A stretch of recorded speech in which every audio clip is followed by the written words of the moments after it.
नमस्कार,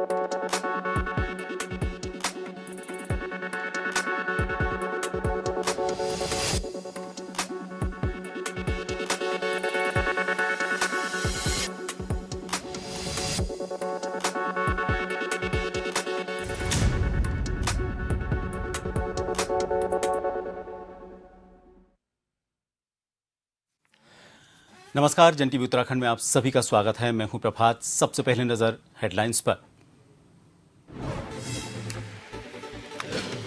रुद्रप्रयाग और ऊखीमठ में जनता मिलन कार्यक्रम आयोजित। मुख्यमंत्री धामी ने वर्चुअली किया संबोधित। बोले, प्रदेश में डबल इंजन की सरकार, विकास को मिल रही रफ्तार।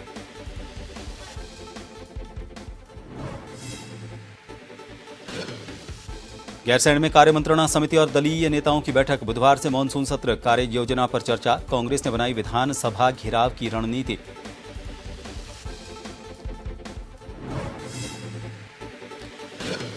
भू कानून की मांग को लेकर सियासत तेज। पूर्व मुख्यमंत्री हरीश रावत का बयान, सत्ता में आने पर बनाएंगे सख्त नियम। बीजेपी का पलटवार, भ्रमित कर रही कांग्रेस।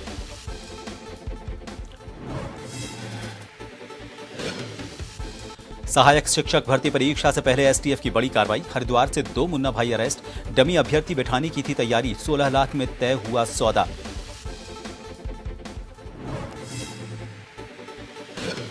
उत्तराखंड में भारी बारिश की संभावना। ऑरेंज अलर्ट जारी। पहाड़ों में बदला मौसम का मिजाज। पिथौरागढ़ में हालात खराब। बद्रीनाथ राष्ट्रीय राजमार्ग फिर बाधित।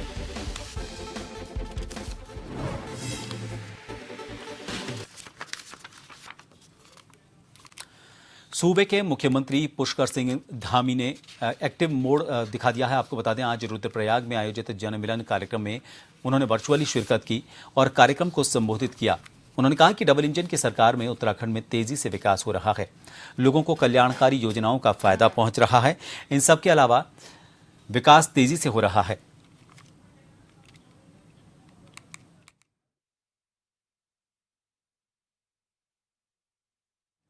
केदारनाथ विधानसभा क्षेत्र में भले ही आपदा को लेकर माहौल पूरी तरह से अलग है, लेकिन राजनीतिक दल जनता के बीच जाकर आपदा से राजनीतिक फायदा लेने की तैयारी में है।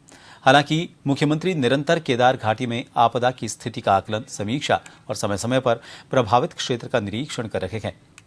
कांग्रेस सीएम के केदारनाथ विधानसभा सीट पर नजर बनाए हुए है।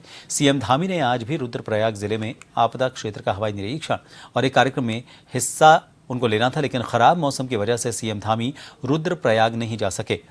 कांग्रेस प्रदेश उपाध्यक्ष मथुरा दत्त जोशी का कहना है कि सीएम धामी का केदारनाथ दौरा केवल राजनीतिक दौरा है। केदारनाथ में उपचुनाव हो रहे हैं, हाईकमान का आदेश है, जिस वजह से सीएम केदारनाथ दौरा कर रहे हैं।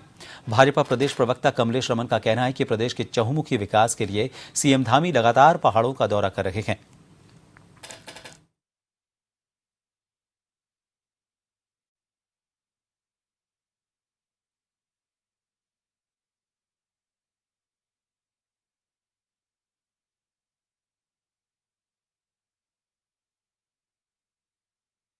देखिए, माननीय मुख्यमंत्री जी प्रदेश के अंदर चहुमुखी विकास हो, इसी को लेकर के दूरस्थ क्षेत्रों में भी जाने का काम कर रहे हैं और विकास की किरण उस आखिरी छोर तक भी पहुंचने का काम हो उत्तराखंड के अंदर, जहां तक अभी तक कोई विकास की किरण नहीं पहुंची। तो मुख्यमंत्री जी ने ये अपना एक ध्येय बनाया हुआ है कि जो भी हमारे विकास हो वो तमाम पहाड़ों के क्षेत्र में हो, और वहां इसीलिए हवाई सर्वेक्षण भी कर रहे हैं, वहां अधिकारियों से भी मिल रहे हैं, बैठक भी कर रहे हैं। तमाम क्षेत्रों में किस तरीके से हम अपनी योजनाओं को ज्यादा से ज्यादा लागू कर सके, ज्यादा से ज्यादा लोगों को उन योजनाओं का लाभ मिल सके, हमारे बुजुर्गों को, हमारी माताओं को, हमारी बहनों को जो पहाड़ों में रहते हैं, जो पहाड़ों का इस वक्त वहां की अपने घर की देखभाल कर रहे हैं, अपना पालन पोषण कर रहे हैं, तो उनके लिए भी एक नई नई योजनाएं पुष्कर सिंह धामी जी ला रहे हैं और इस प्रदेश को चहुमुखी विकास देने का काम कर रहे हैं। निश्चित रूप से उपचुनाव है, इसलिए बार बार जा रहे हैं वहाँ।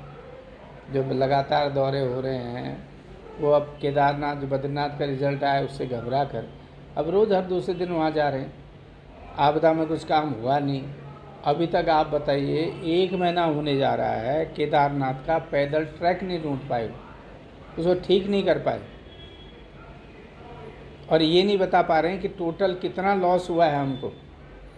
केदारनाथ वैली में कितने का लॉस हुआ है, कितने मवेशी मरे हैं, कितने जनहानि हुई है, अन्य जगह पर कितना, कहाँ पर क्या नुकसान हुआ, इसके आंकड़े हैं। आप लोगों का किसी भी आंकड़े नहीं आए। उत्तराखंड की ग्रीष्मकालीन राजधानी गैरसैंण में 21 अगस्त से 3 दिवसीय विधानसभा का मानसून सत्र होने जा रहा है। इस मानसून सत्र में मुख्य विपक्षी दल कांग्रेस ने सरकार को सदन से सड़क तक घेरने की रणनीति तैयार की है। एक तरफ पूर्व मुख्यमंत्री हरीश रावत ने गैरसैंण में उपवास पर बैठने का निर्णय लिया है, तो उत्तराखंड महिला कांग्रेस ने 23 अगस्त को विभिन्न मुद्दों को लेकर गैरसैंण विधानसभा का घेराव करने का फैसला लिया है। महिला प्रदेश कांग्रेस की अध्यक्ष ज्योति रौतेला का कहना है कि 23 अगस्त को कांग्रेस की महिला कार्यकर्ता गैरसैंण में प्रदर्शन करने जा रही हैं, जिसमें अहम मुद्दा महिला सुरक्षा के साथ महिला आरक्षण और अग्निवीर बेरोजगारी जैसे कई मुद्दे हैं, जिसको लेकर गैरसैंण विधानसभा का घेराव किया जाएगा।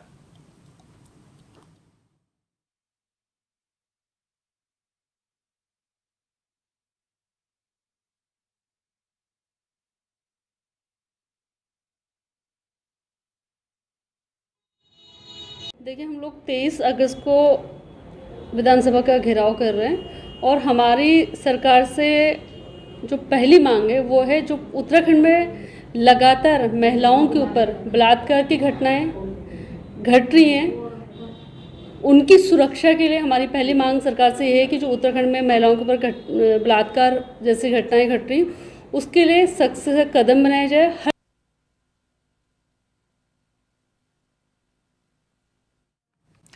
उत्तराखंड में भाजपा अपने सदस्यता अभियान के तहत 20 लाख से ज्यादा नए सदस्य बनाने का लक्ष्य रख सकती है। सदस्यता अभियान को प्रभावी बनाने के लिए 21 अगस्त को पार्टी देहरादून में राज्य स्तरीय कार्यशाला का आयोजन करने जा रही है।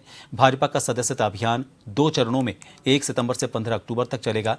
केंद्रीय नेतृत्व ने राष्ट्रीय अभियान के तहत इस बार 10 करोड़ नए सदस्य बनाने का लक्ष्य रखा है। इस लक्ष्य में उत्तराखंड भाजपा भी अपनी सक्रिय भूमिका निभा रही है।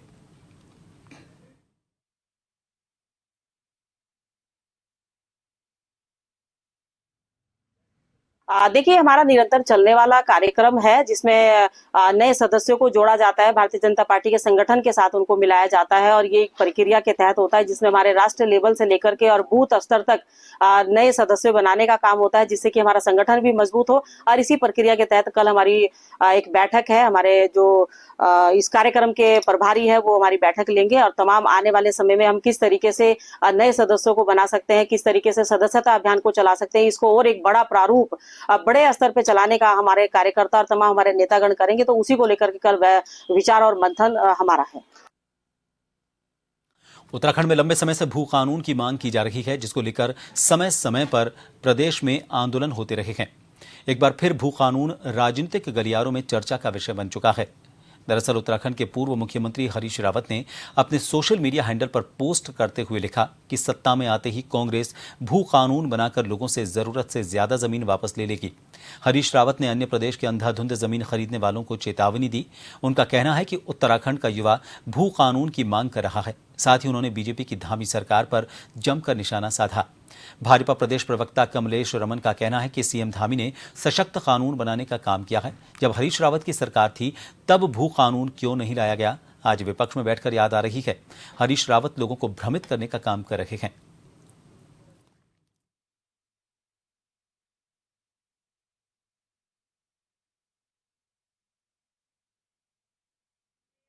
देखिए, माननीय मुख्यमंत्री जी पुष्कर सिंह धामी जी ने पहले ही चीज को क्लियर कर दिया है। जो हमारी जमीनें हैं उसके लिए उन्होंने एक सशक्त कानून बनाने का काम किया। रही बात कांग्रेस के पूर्व मुख्यमंत्री माननीय हरीश रावत जी का, तो मेरा सवाल उनसे ये है, अगर वो ये कह रहे हैं कि वो भू कानून लाने का काम करेंगे, अगर उनकी सरकार आई, उन्होंने अगर पहले ही लगा दिया, क्योंकि वो भरोसा ही नहीं करते कि जनता उनको वोट देने का काम करेगी, और उनकी 2-2 बार यहाँ सरकार रही है, तो उस वक्त उन्होंने भू कानून क्यों नहीं लाए? उस वक्त यहाँ इस प्रदेश के विकास की चिंता क्यों नहीं करी? उस वक्त उन्होंने यहाँ के बुजुर्गों की चिंता क्यों नहीं की? आज जब वो विपक्ष में बैठे हैं तो वो नए नए कानून की बात कर रहे हैं, और जो कानून पुष्कर सिंह धामी जी ला रहे हैं उनको दरकिनार करने की बात वो बार बार कर रहे हैं। तो पहले वो ये बताएं, वो अगर कानून लाएंगे तो मुझे लगता है डेनिस का कानून लाएंगे, डेनिस यहाँ ज्यादा से ज्यादा फैलाने का काम करेंगे। देखिए, भाजपा बेबुनियाद बात करती है। जो व्यक्ति इस तरह की बात भाजपा में कह रहा, मुझे लगता है वो अल्पज्ञानी है, उसको जानकारी नहीं है पूरी बात की।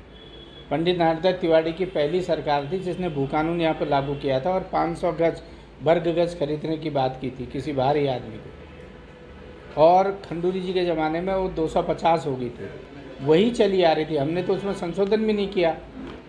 भाजपा इस बात का जवाब देना, त्रिवेंद्र सिंह रावत की सरकार ने फ्री फॉर ऑल क्यों कर दिया, उसको सबके लिए क्यों खोल दिया? वो कानून जो खंडूरी जी का था, जो लोग अपने ही मुख्यमंत्री की, अपने ही पार्टी के नेता के भू कानून को समाप्त करने वाले हों, उनको कोई नैतिक अधिकार नहीं इसमें बोलने का। सहायक शिक्षक भर्ती परीक्षा में धांधली करने पहुंचे 2 मुन्ना भाइयों को उत्तराखंड एसटीएफ ने हरिद्वार से गिरफ्तार किया है। हरिद्वार नगर कोतवाली क्षेत्र के अंतर्गत सरस्वती विद्या मंदिर सेंटर के बाहर से पुलिस ने दोनों युवकों को गिरफ्तार किया। पकड़ा गया आरोपी उधम सिंह यूपी के मेरठ और सॉल्वर अनुपम कुमार बिहार के पटना का रहने वाला है। आरोपियों की योजना के मुताबिक एक अभ्यर्थी के बदले सॉल्वर को परीक्षा में बैठना था। पुलिस के मुताबिक पेपर सॉल्व करने और नौकरी लगवाने का सौदा 16 लाख रुपए में तय हुआ। हालांकि एसटीएफ ने परीक्षा से पहले ही दोनों मुन्ना भाइयों को धर दबोचा। दोनों आरोपी पिछले साल भी यूपी में परीक्षा में धांधली के आरोपों में गिरफ्तार होकर जेल जा चुके हैं। पुलिस ने दोनों आरोपियों के खिलाफ नकल विरोधी कानून के तहत मुकदमा दर्ज कर जेल भेज दिया है। एसटीएफ को कुछ समय पूर्व सूचना प्राप्त हुई थी कि कुछ लोगों के द्वारा UKSSC द्वारा आयोजित की जाने वाली LT परीक्षा में धांधली करने का प्रयास किया जा रहा है और कुछ सॉल्वर्स को बुलवाया गया है। तो इस सूचना को डेवलप करते हुए और इस पर आगे कार्रवाई करते हुए हमारे द्वारा टीमों को लगाया गया था और उस पर आगे कार्रवाई करते हुए हमारे द्वारा 2 लोगों को हरिद्वार से गिरफ्तार किया गया है। इनमें से एक व्यक्ति जो कि सॉल्वर है, जो कि पटना का रहने वाला है, और दूसरा जो व्यक्ति मिडिल मैन है वो मेरठ का रहने वाला है। दोनों का पूर्व में आपराधिक इतिहास भी रहा है और पिछले वर्ष ही उत्तर प्रदेश पुलिस के द्वारा इनको सिमिलर क्राइम में भर्ती परीक्षा में नकल कराने के क्राइम में इनको जेल भेजा गया था और दोनों इस समय पर बेल पर बाहर थे। इन दोनों के विरुद्ध मुकदमा पंजीकृत किया गया है। जो भी नया हमारा नकल विरोधी कानून है उसके तहत मुकदमा पंजीकृत किया गया है। विधायक काजी निजामुद्दीन और उनके सैकड़ों समर्थकों के साथ मंगलौर बस अड्डे से मंगलौर पुलिस चौकी तक कैंडल मार्च निकाला। इस दौरान उन्होंने कहा कि हल्द्वानी में एक नर्स की हत्या कर उसके चेहरे को किसी एसिड से क्लीन कर डाला और उसकी जांच भी सही स्तर पर नहीं की जा रही। बस चालकों द्वारा भी एक नाबालिग बच्ची से गैंगरेप किया गया। इसी के चलते अब लगता है कि उत्तराखंड में कानून व्यवस्था कितनी लचर हो गई है, अपराधों पर रोक नहीं लग पा रही है। इतना ही नहीं, उन्होंने ये भी आरोप लगाया कि जहां जहां भाजपा शासित प्रदेश है उन सभी में कानून व्यवस्था बहुत खराब हो चली है। इसी को लेकर ये कैंडल मार्च निकालकर शांतिपूर्ण प्रदर्शन कर भाजपा सरकार को चेताने का काम किया जा रहा है। जहाँ जहाँ भारतीय जनता पार्टी की सरकारें हैं, ये उन कानूनों का सही पालन नहीं करा रहे हैं, लागू नहीं हो रहे हैं और गलत केस खुलते हैं और गलत केस खुलने से जो असली अपराधी है वो बच जाता है और उसका अपराध की प्रवृत्ति उसकी और बढ़ती है। और सही अगर कानून लागू होंगे, सही गिरफ्तारियां होंगी, सख्त सज़ा होगी तो उसको देखकर सबको एक नज़ीर बनेगी और उस नज़ीर से फिर आइंदा ये महिलाओं के प्रति, बच्चियों के प्रति अपराध होना बंद होगा। तो सही इम्प्लीमेंटेशन नहीं हो रहा है। जो कैंडल मार्च है माननीय विधायक मंगलौर विधायक काजी निजामुद्दीन साहब के संरक्षक में निकाला गया है।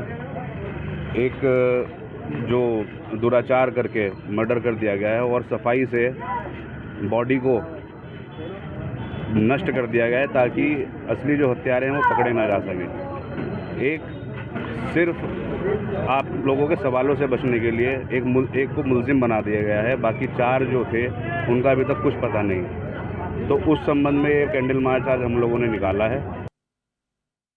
खबर हरिद्वार से है। यहां पर महायोगी पायलट बाबा का निधन हो गया। इस खबर से पूरे संत समाज और जूना अखाड़े में शोक की लहर फैल गई। श्री पंच दशनाम जूना अखाड़े के वरिष्ठ महामंडलेश्वर महायोगी पायलट बाबा का मुंबई के एक अस्पताल में निधन हुआ। जूना अखाड़ा ने इस दुखद घटना पर 3 दिन का शोक घोषित किया। आपको बता दें, उनकी अंतिम इच्छा के अनुसार उन्हें उत्तराखंड की पावन भूमि पर समाधि दी जाएगी। जूना अखाड़े के समस्त पदाधिकारी और वरिष्ठ संत इस दौरान मौजूद रहेंगे।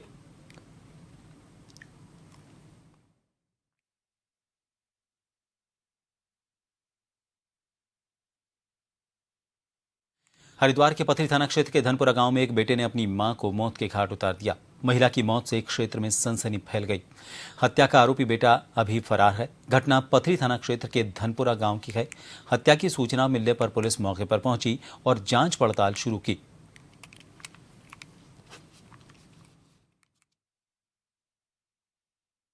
आज सुबह लगभग 11 बजे पुलिस को सूचना मिली है कि धनपुरा में एक महिला की हत्या करी गई है। महिला की उम्र लगभग 50 वर्ष बताई गई है। मौके पर जब पुलिस पहुंची है तो परिजनों द्वारा बताया गया कि जो महिला का छोटा पुत्र है जो कि नशे का आदी है, उसके द्वारा ही महिला की मृत्यु कारित की गई है। हम लोगों ने मौके पर एफएसएल टीम बुला ली है तथा सारे ही जो भी हमारी एविडेंस लिफ्टिंग है उसकी प्रक्रिया चली गई है।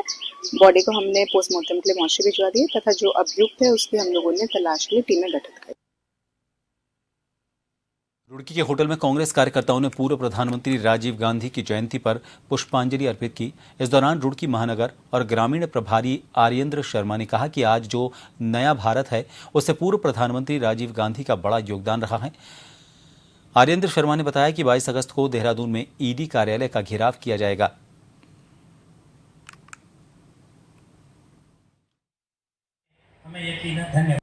राजीव जी की जयंती के अवसर पर हमने सर्वप्रथम उनको श्रद्धांजलि अर्पित की है और जो आज नया भारत है उसमें राजीव जी का बहुत बड़ा योगदान था।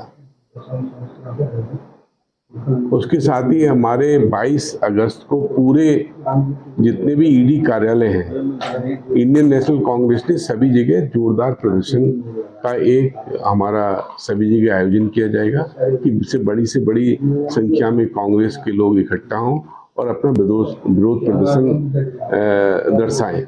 तो यहाँ पर मैं अनुरोध करने आया था अपने सभी साथियों से जो कांग्रेस के हैं कि वो अधिक से अधिक संख्या में आए। राजीव गांधी जी की जयंती 80वीं जयंती पर हमने आज एक प्रोग्राम रखा, सब कांग्रेस जन इकट्ठे हुए और राजीव जी एक ऐसे अनमोल रत्न प्रधानमंत्री रहे हमारे, जिन्होंने आईटीसी में, महिला आरक्षण में, युवाओं को वोट अधिकार में, कम उम्र 18 साल में, उनके ये डायनेमिक कार्यक्रम थे जो हमारा देश आज इतनी तरक्की और उन्नति कर रहा है। निलंबित शिक्षक के घिसियावन प्रसाद जिज्ञासु की ओर से 2 दबंगों के साथ मिलकर मुख्य शिक्षा अधिकारी पिथौरागढ़ को धमकाने का मामला थमने का नाम नहीं ले रहा। निलंबित शिक्षक की गिरफ्तारी की मांग को लेकर 1 सप्ताह से ज्यादा वक्त से कर्मचारी और शिक्षक पूरे कुमाऊं मंडल में धरने पर बैठे हैं। चंपावत में भी मुख्य शिक्षा अधिकारी कार्यालय के प्रांगण में धरने पर बैठे विवादित शिक्षक को जिले से बाहर करने और जल्द गिरफ्तार करने की मांग की गई।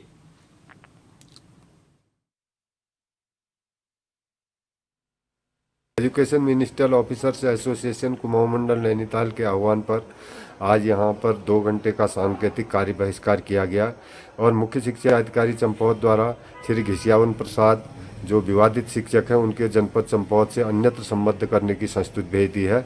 यहां उपस्थित समस्त शिक्षक और कर्मचारी संगठनों के प्रतिनिधियों की एक ही मांग है कि श्री घिसियावन प्रसाद जी को सामाजिक सौहार्द बनाए रखने के लिए कुमाऊं मंडल से अन्यत्र स्थानांतरित किया जाना बहुत ही आवश्यक है।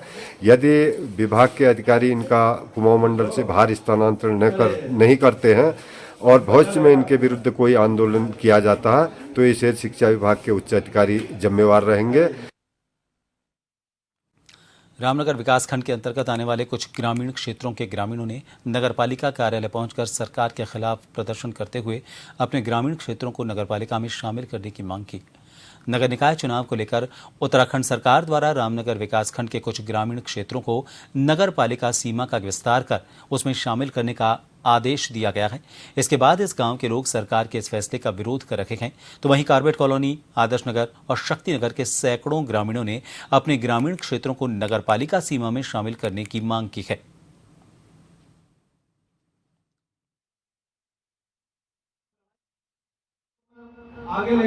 रामनगर में मंगलवार को कॉर्बेट नगर, आदर्श नगर और शक्ति नगर के दर्जनों ग्रामीणों ने नगर पालिका पहुंचकर हंगामेदार सभा करते हुए प्रदेश सरकार के खिलाफ जमकर नाराजगी की। इन क्षेत्र के ग्रामीणों का कहना है कि सरकार द्वारा नगर पालिका रामनगर का विस्तारीकरण किया गया और इनके ग्रामीण क्षेत्रों को शामिल नहीं किया गया, जबकि जो लोग इस नगर पालिका के विस्तार में शामिल नहीं होना चाहते हैं उन ग्रामों को सरकार ने शामिल किया है। एडवोकेट पूरनचंद पांडे ने कहा कि सरकार जोड़ों और तोड़ों की राजनीति कर रही है, जो लोग शामिल होना चाहते हैं उन्हें शामिल नहीं कर रही है और जो लोग इस नगर पालिका के विस्तार में शामिल नहीं होना चाहते हैं गाँव, उनको शामिल किया गया। उन्होंने कहा ना तो जनता से कोई राय ली गई, सरकार ने मनमाने तरीके तरीके से फैसला लिया है। उन्होंने कहा कि एक समान कानून सभी के लिए लागू होना चाहिए और उन्होंने कहा कि निश्चित तौर पर अभी हम सामाजिक तौर पर धरना प्रदर्शन कर रहे हैं। यदि इसके बाद सरकार ने उनकी मांग को नहीं सुना तो सरकार के इस फैसले के खिलाफ वो हाई कोर्ट का दरवाजा खटखटाएंगे। रामनगर से राजीव अग्रवाल के साथ कैमरामैन बंटी अरोड़ा, जन टीवी। देखिए, मामला ये है कि रामनगर के नगर पालिका सीमा क्षेत्र का विस्तार सरकार द्वारा किया गया है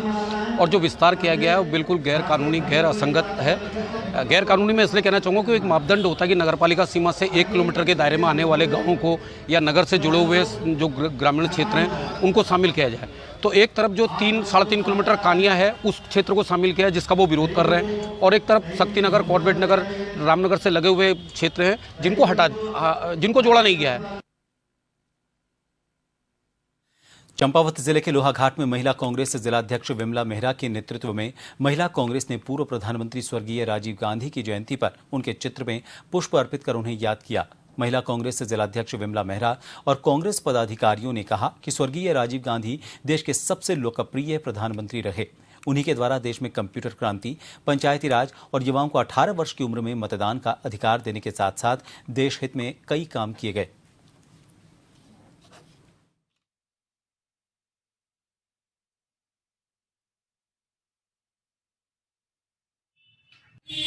के बारे में मैं कहूँगी कि वो जो थे एक बहुत दूरदर्शिता और संघर्ष हमारे बीच के थे। वो हमारे प्रधानमंत्री रहे जो उनकी बहुत ऊंची सोच थी, जो कि लोग आज भी उनकी सोच को नहीं पकड़ पा रहे। उनने उसी समय इतना बड़ा सोच लिया था, उनने इतना बड़े कंप्यूटर की भविष्यवाणी पहले कर दी थी। मोबाइल जो आज लोग इतनी सुविधाएं एकदम से ले रहे हैं, वो सब उनकी सोच में उसी समय आ गया था।